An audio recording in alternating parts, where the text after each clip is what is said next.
ସକାଳୁ ମନ୍ଦିର ଯାଇ ବୁଲିଗଲେ ଆସିଲ କେମିତି ଲାଗିଲା? ଭଲ ଲାଗିଲା। ଭଲ ଲାଗିଲା।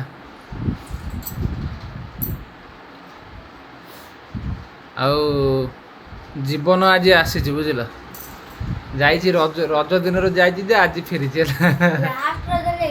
ହଁ ଲଣ୍ଡନ ଫେରନ୍ତା। ଆଁ ଲଣ୍ଡନ ଫେରନ୍ତା। ଲଣ୍ଡନ ଫେରନ୍ତା। ଯାଇଥିଲୁ କୁଆଡ଼େ? England England England. ଜୀବନ ଭାଉଜ ଭାଉଜ କ'ଣ କହୁଥିଲା, କହିଲା ଜୀବନ ଆଇଲେ ମୋ ପାଇଁ ଭଲ ଜିନିଷ ନେଇକି ଆସିବ। ଆଣିଛି କିଛି? କ'ଣ କ'ଣ କ'ଣ ଆବେ ସ୍ପେଶାଲ ଜିନିଷ କ'ଣ କହୁନୁ?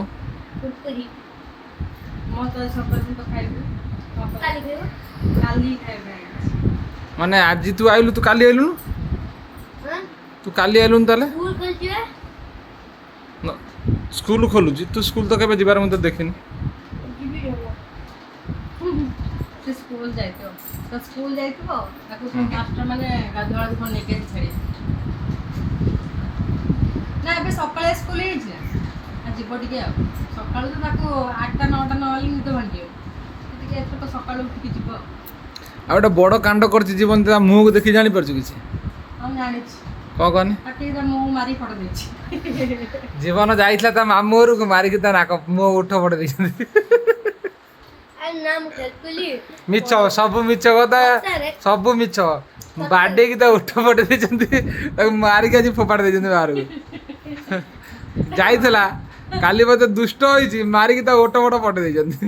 ତାପରେ ଆଜି ବି ତା ଦେଇଛନ୍ତି। କ'ଣ ସତ କଥା ଜୀବନ?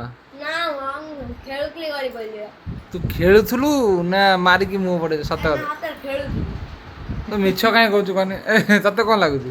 ତା ଭାଉଜକୁ ପଚାରିଲେ ସତ କଥା କହିବ। କ'ଣ ହେଇଛି, କ'ଣ ଲାଗୁଛି ତତେ? ଅନୁମାନରେ ତଥାପି ମୁଁ କହୁଛି ମାରିକି ଫଟେଇଛନ୍ତି, ତତେ କ'ଣ ଲାଗୁଛି?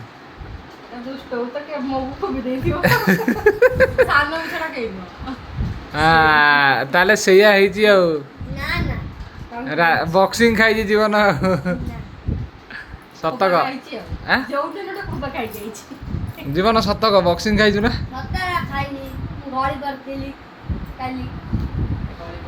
ହଉ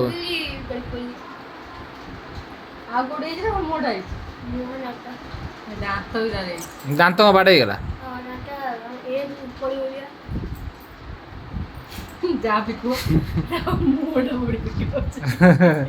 ହେୟାର ଷ୍ଟାଇଲକୁ ସେ ଓଠଟା ତାର ବାହାରି ପଡ଼ିଛି, ପଟେ ଦେଖାଯାଉଛି। ଏଇ ଯୋଉ ଓଠ ସର୍ଜରୀ କରୁନାହାନ୍ତି, ତାର କରତେ ବୋଧେ ଅଟୋମେଟିକ ହେଇଛି।